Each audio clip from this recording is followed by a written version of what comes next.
Hey guys, so today I'm going to be doing a review on the 1RC late model 1/18 scale, and it is 100% stock. I just outlined the edges with Sharpie to make it kind of pop from all the other cars, and yeah, 100% stock. I've had it for 3 weeks and I haven't broke anything on it, which is crazy for me because most RCs I break them within a week of owning them, and I've been kind of gentle on this one just because I'm learning to get better, but at the same time it sits really low that you can't do much to like jump them off of rocks or anything. So there's my finger in the front of it. So if you want to drive it on dirt, you have to make a track and make it smooth like this.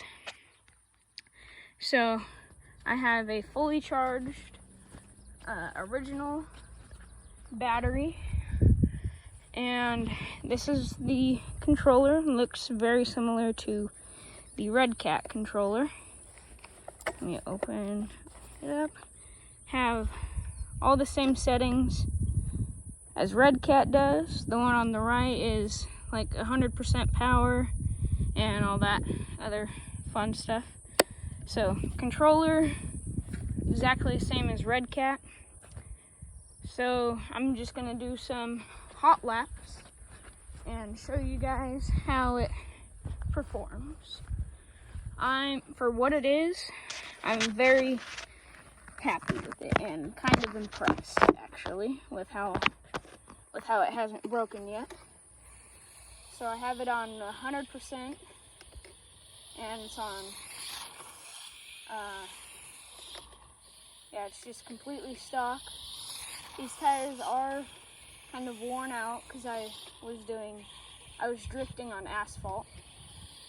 So the tires are kind of bald, but I have race tires for it, and I only race those at the RC shop. So I have not give it full throttle yet on this track, or in this video. So most of the time I'm like a quarter to half throttle, but I'll try and do some hot laps.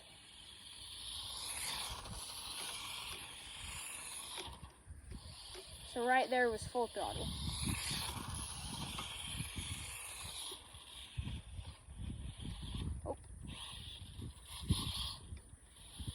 Try and drift this corner. Oh, almost. And full throttle. And 3/4 full, and spun out. So this is a really good RC for how much you can pay for it, which I paid $210 at my local RC shop. And I would say it's worth every little bit, because I have another $230 Red Cat Gen 7, and I broke it the first time ever driving it. And I have 12 RCs, so I know when you spend good money on what it is. So like I have a Traxxas TRX4, and I broke that the 3rd day, which again, I'm really hard on my RC, but still, I broke that on the 3rd day, and I bought that for a little over $500. But this, I have had it for a little over 3 weeks, and I have yet to break anything on it. I have hit concrete sidewalks at max speed and didn't break anything. So it is, in my opinion, it's very much worth it. But the only thing that I don't like about it is that it's not like a multi-RC. Like, it has to be basically always on a smooth surface, because say if I hit a little bump on the wall, it gets stuck. So it's very low to the ground. So if you want to drive it on a gravel road or on your Bash or RC track, it will not do it. Which I don't like that, but at the same time, I like it because it's perfected for what it's made for. But like, for example, the Traxxas TRX4, it's made to be a little of everything. It has a high gear so you can jump. It has locking differentials. It sits kind of high and it flexes really well, but it's just they just tried to make it kind of good with a bunch of things instead of making it really good at one thing, which 1RC did a really good job of making this really good at one thing, which I like and don't like. And it's pretty much all I have for this video to say, so I'll just do some hot laps and let you guys watch the video.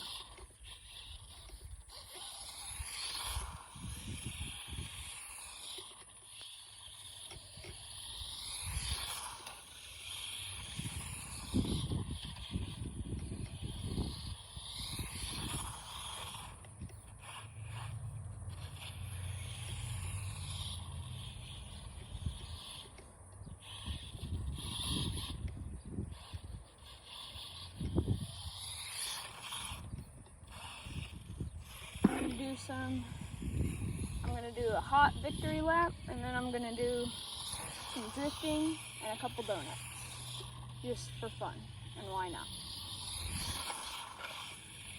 And attempt to drift, fail.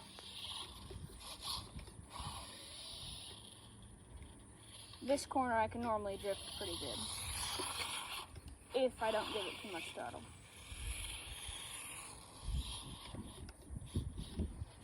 Startle there. Okay, here we go. So that was a pretty good one. Then do some victory donuts.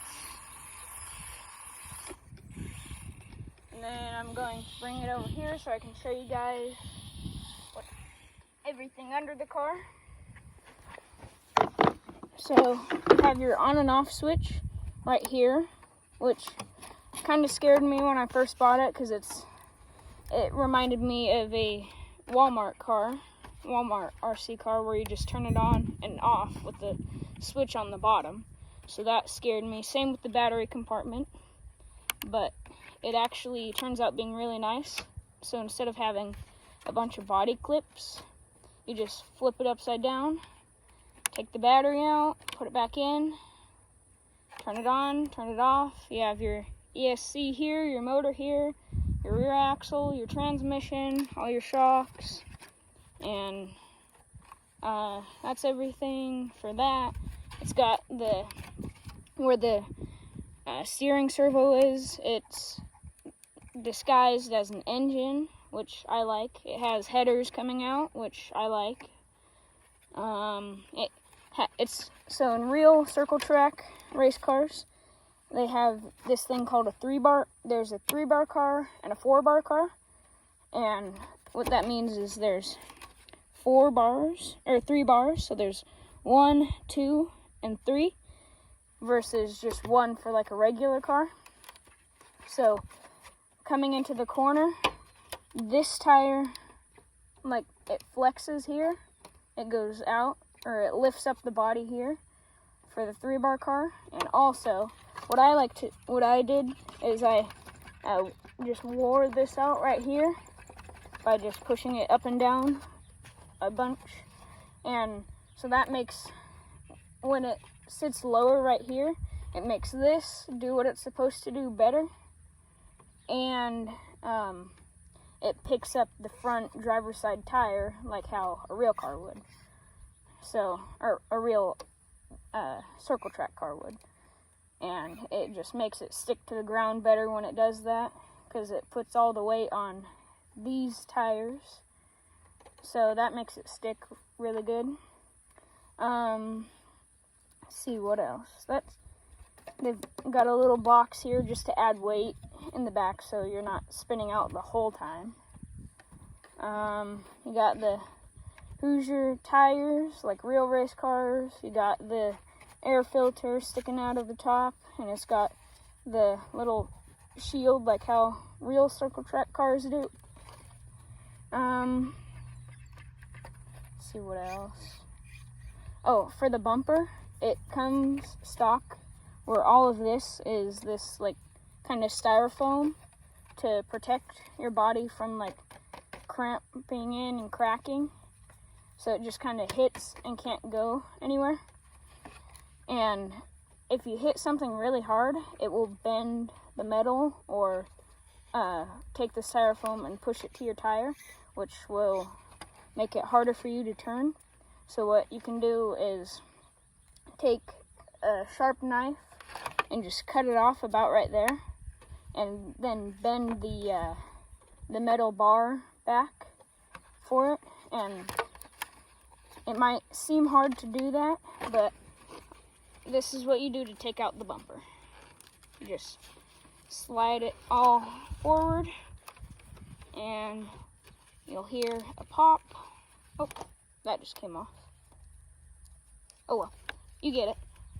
You get what I'm saying. So you just slide that back. Mine's in kind of a rough shape because I did kind of a poor job when I was bending all the metal back. But so that's what it looks like without the bumper.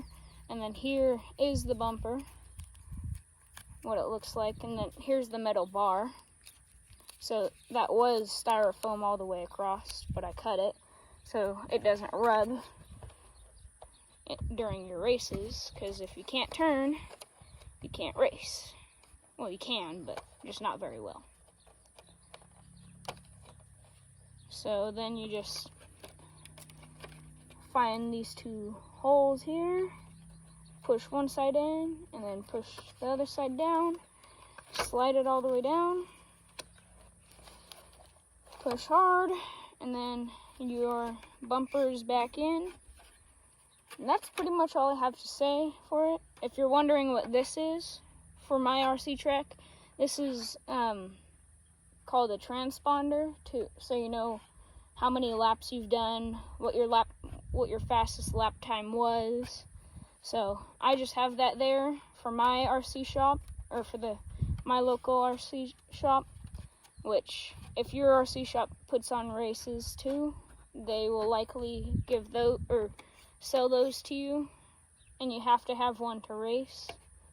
You have this metal bar to protect the ESC, and that's pretty much it for this video. Turn it back on, do 1 or 2 more hot laps,